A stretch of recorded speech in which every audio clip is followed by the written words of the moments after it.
Hello guys! Baka po gusto nyong magpagawa ng sidecar. Just PM me.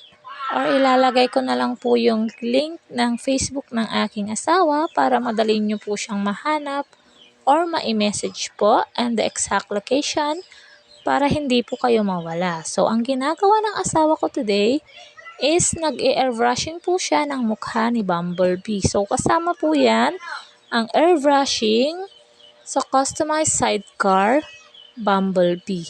So, yan po yung tinatawag nilang Bumblebee sidecar. At hindi lang po yan ang pwedeng i-design ng asawa ko, depende po yan sa gusto ng customer. So, ang customers po ang nasusunod kung ano po yung gusto nilang design. Pwede pong Optimus Prime, Dragon Ball, or kahit ano po na anime na gusto po nila or mga pangalan po. So, yan po yung customized sidecar, pre-airbrushing po. And hindi lang po yan yung ginagawa niya. Marami pa pong ibang sidecar tulad po ng vintage sidecar.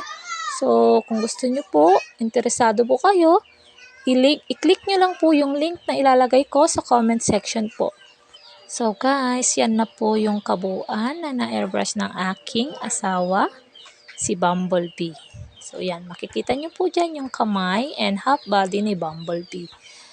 Kamangha-mangha po ang kanyang talento na ibinigay ng Panginoon. So nagpapasalamat po ako sa Diyos, sa ating amang nasa langit dahil sa talento na ipinagkaloob niya sa aking asawa. Yan po. Para po siyang totoo.